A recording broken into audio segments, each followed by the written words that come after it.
the president of WEConnect Canada, and it's just my pleasure to be here with you with these very distinguished women on the panel. I wanted to let you know that our moderator for this section had a death in her family, so was unable to join us. So I will be act as a semi-moderator as well for the program. Thank you. I think in the essence of time, I will begin my remarks, and we'll hope that others join in the room as I keep going. I wondered if my presentation could be brought up, please. Thank you. What I'd like to do is, I've heard such amazing information about women in Africa and the very empowering work that you're doing there. What I'd like to do is share with you some of the information about women in Canada and where women entrepreneurship is.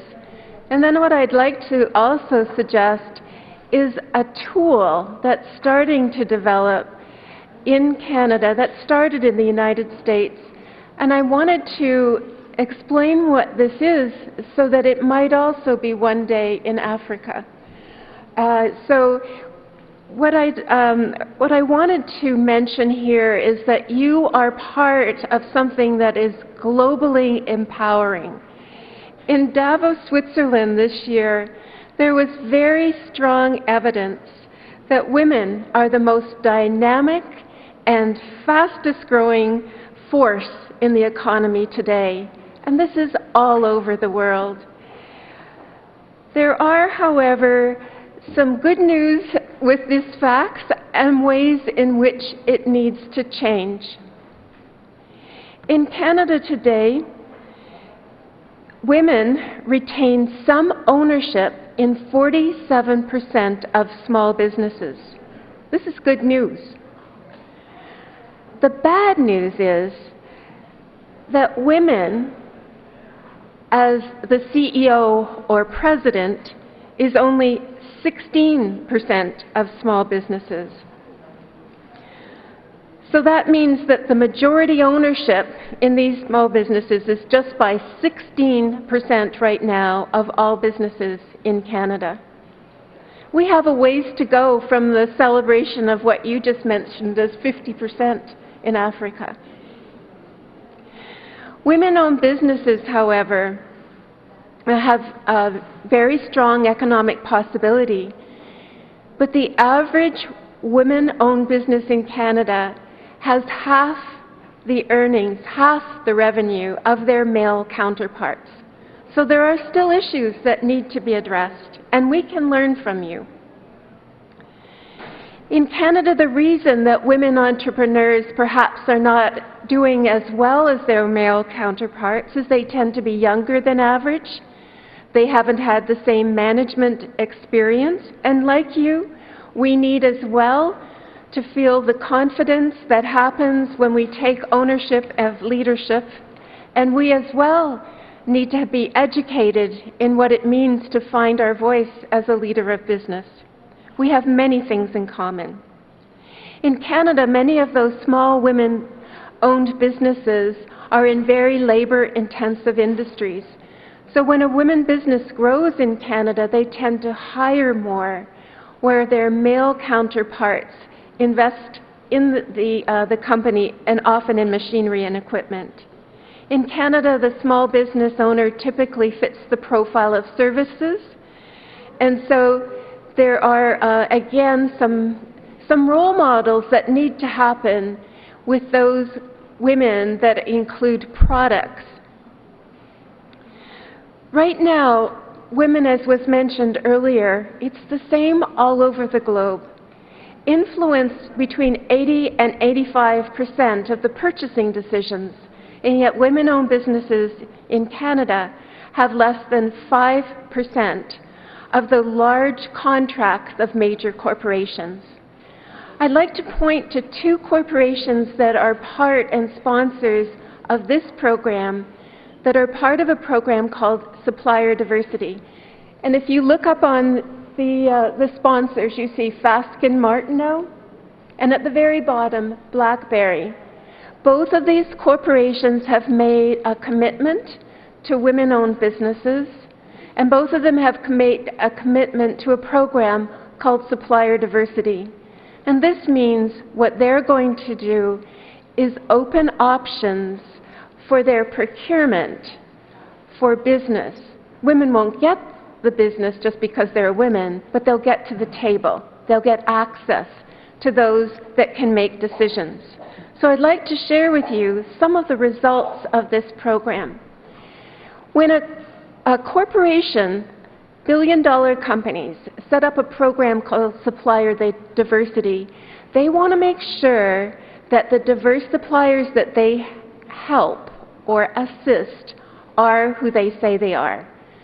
So we are also a certifying agency. We certify that the women is 51% owned, managed, and controlled of that business. If there's not a male frontman that's part of that, we verify it.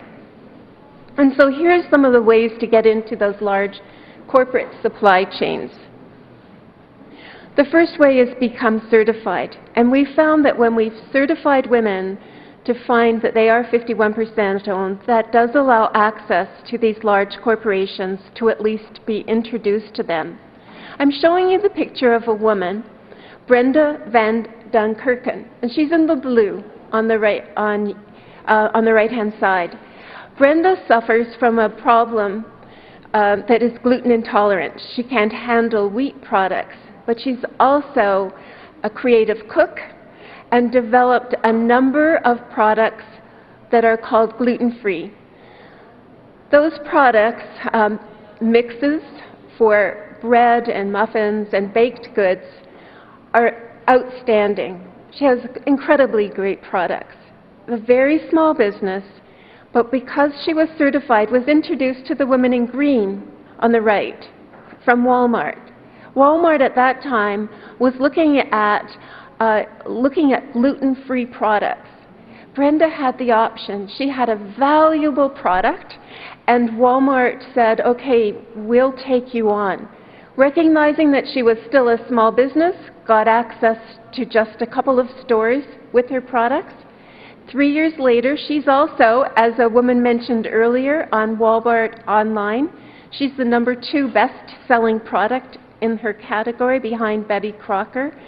And I talked to her last week. She's now in 100 stores for Walmart. Because she's selling to Walmart, that became her ticket to sell to other large corporate clients. When you enter a corporate supply chain, it's not always easy. Corporations are huge in many other countries, and so you have to figure out where you fit within that corporate supply chain. The woman who's the #1 tier, her name is Helga. Helga started a business with her husband. Her husband died several years ago. She retains the ownership as the president and CEO. Helga has operations and manufacturing facilities in 8 countries, and she is a Tier 1 supplier to the automotive industry. As a Tier 1 supplier to a corporation that supports us, General Motors, she commits, as General Motors has, to buy 8% of their products from diverse suppliers, including women. That's also imposed upon their Tier 1 suppliers, who also look for diverse suppliers to supply them. That's Kelly. Kelly, as a Tier 2 supplier, does freight and logistics in North America, and she sells to Helga. You see Lise on the right. She's a Tier 3 supplier. She's a small business and provides translation services. She translated the documents that Kelly needed in 3 different languages. She's a local entrepreneur, but in a corporate supply chain. All of them have created and benefited from this opportunity. As it was mentioned earlier, one of the most important elements is just showing up. Showing up at an event like this. showing up where there are buyers and putting yourself forward. I thought it was really important, the comment that was made earlier, think bigger earlier and expand your horizons. Jane Dunsmore has a catering business here in Toronto, and she is amazing at what she does. She won business with a local organization called Toronto 2015. That's going to be celebrating events in 2015 here in Toronto.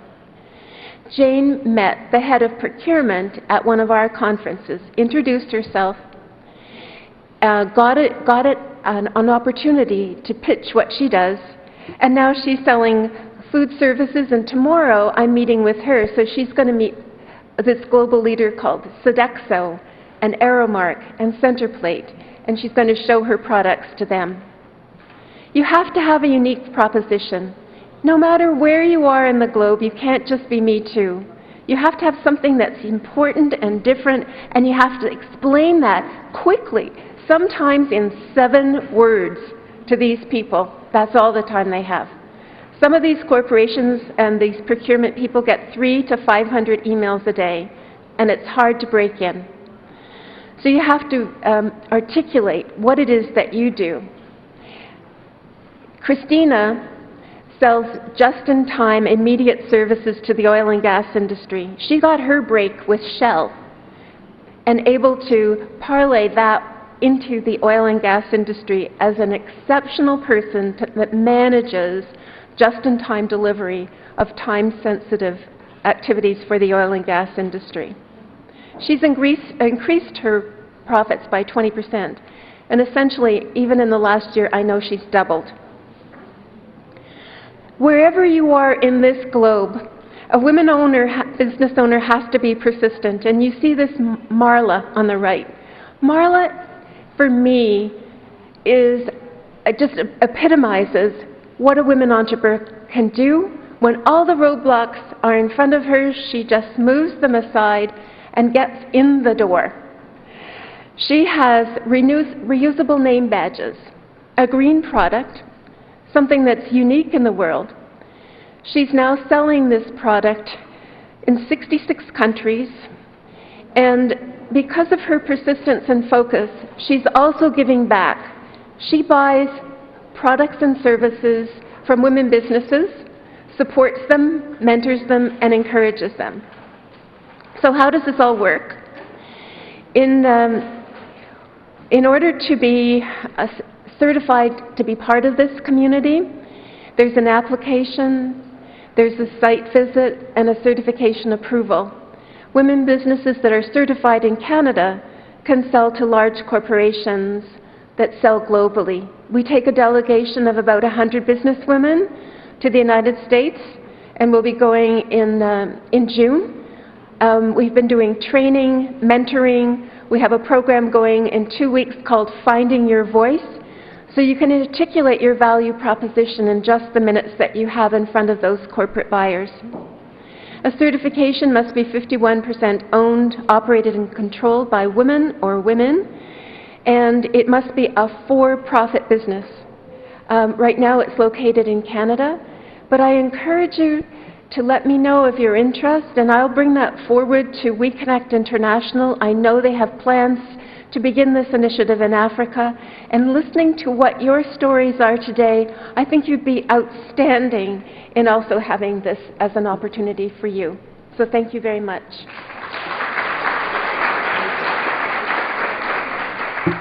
So now I'd like to introduce Susan, and Susan Muhwezi, who is from Uganda. Sorry, Susan, if you would just also take a few minutes to introduce who you are so everyone gets to know you. Thank you.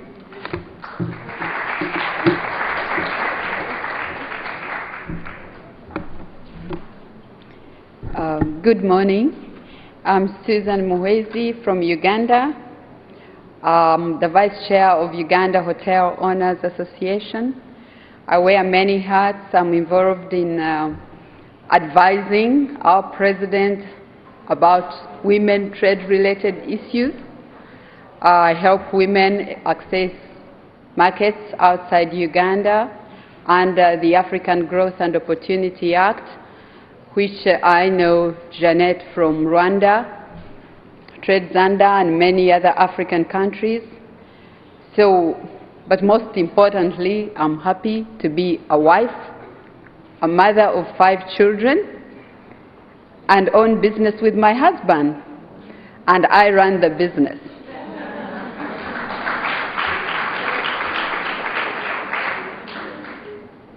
I think I'm here to discuss, just like many ladies that have been on this platform, about the role of women in stimulating economic change in different countries.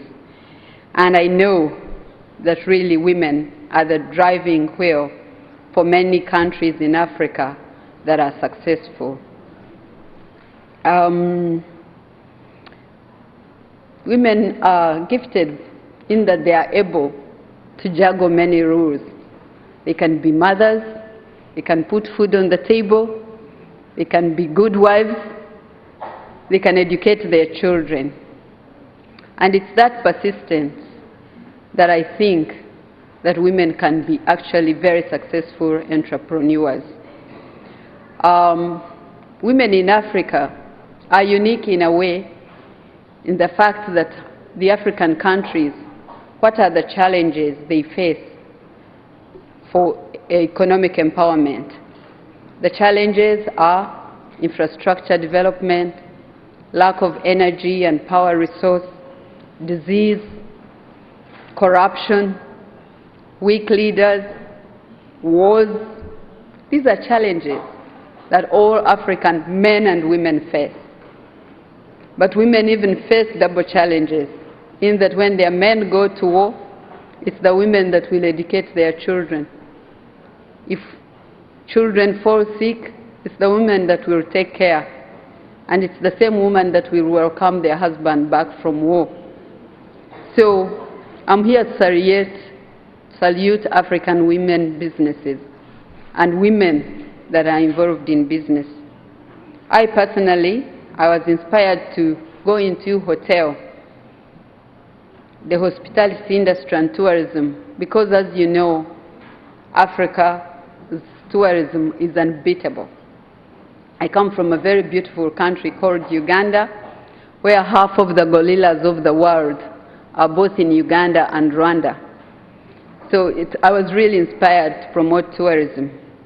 But going into hotels, where a woman's place was normally in the kitchen, but now you are an owner in a very male-dominated area, I think it was quite an achievement. But what inspired me? I was inspired by my mother. She didn't have the same education like me, but she was a businesswoman.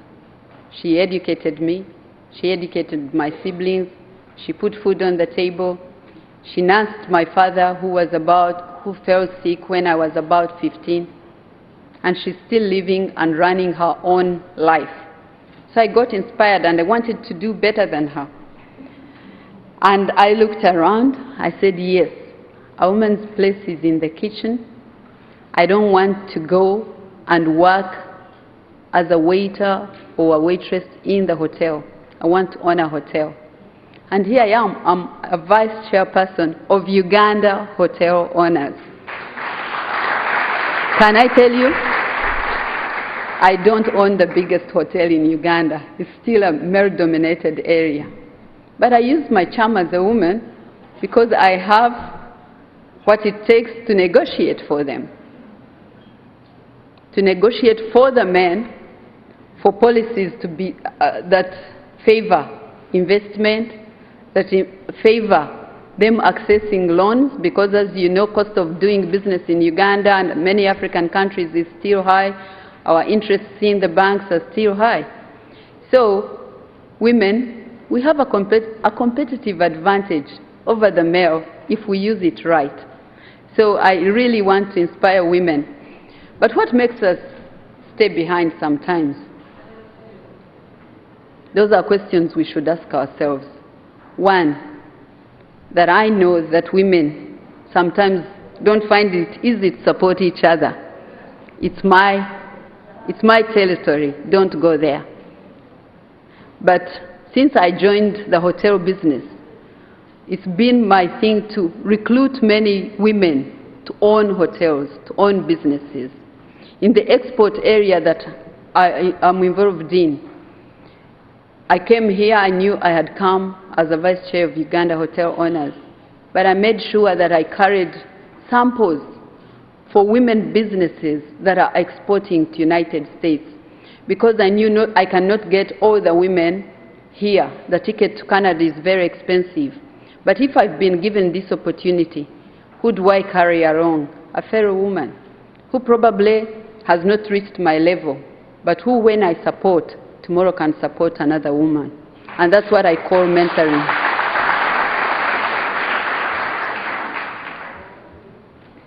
Yeah, sorry.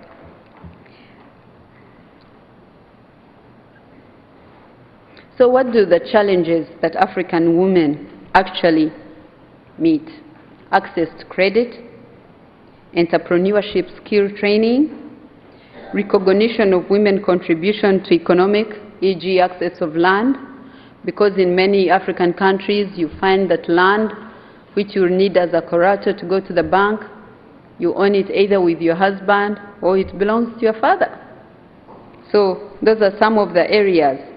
The laws and legislation. Business, yes, you can have it, but you need it with a bit of politics. So you've got to support women in affirmative action, which we have done a lot in my country. 50% of the legislators in parliament are women. The speaker for our parliament is a woman. The vice president was a woman. And normally when women are vying for these places, they need you people in business, you and I, to support them.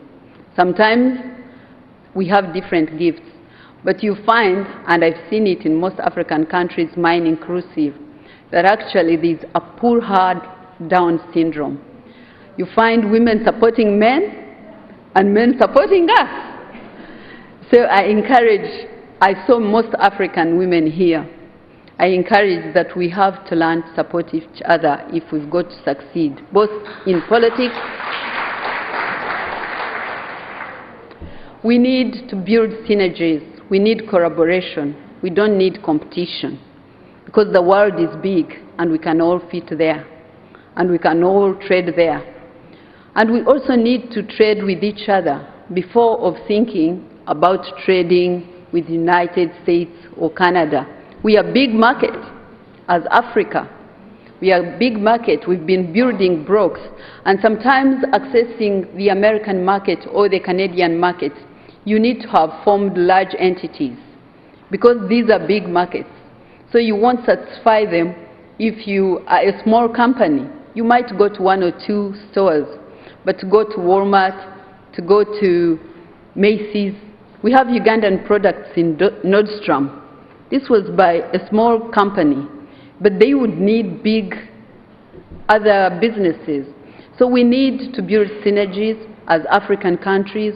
We need to build blocks, and thank God we have this East African community, there's SADC, there's COMESA, and I think if you are United States of Africa, it's very easy to access United States of America and Canada.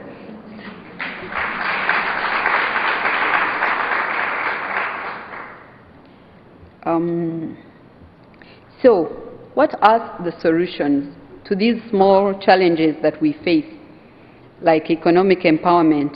I think the best solution that I know is through capacity building. This could be in form of business development services, in training, and such as financial literacy, marketing, and branding. And this is where we need partnerships with our Canadian people. I traveled all this way, not for a visit, but to invite the Canadians and the Canadians' businesses to come and invest in Africa, to come and partner with us. We have many opportunities. We have many sectors that are untapped. We have mine. Our resources are still virgin. As you know, Uganda has just discovered oil. There's so many business. We cannot do it alone. We need partnerships. We've shown you our challenges, like high interest of high bank interest loans. Bring the money. You'll get good return on investment.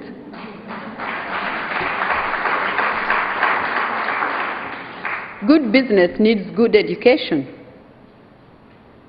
We need good technologies, and we think these are areas that we can work with you for African countries, because if we have education, if we have exposure, it will break many of our cultural barriers. We need effective networking, such as what we have here today. This is not a waste of time. This is a very good thing that has happened here, and I really thank the people that organized this, because when we have effective networking such as this, we can work together to facilitate good business and trade, and the forward and backward linkages can be established between different entities across the globe, so that we can facilitate markets that could be difficult to manage as single entities or as individual business owners. So what is my advice to women today? Venture into big businesses. Don't be scared. You can venture into mining. You can venture into construction. You can venture into oil and gas and energy. You don't have to be the one exploring oil and gas if there is shale and tallow and all these big companies.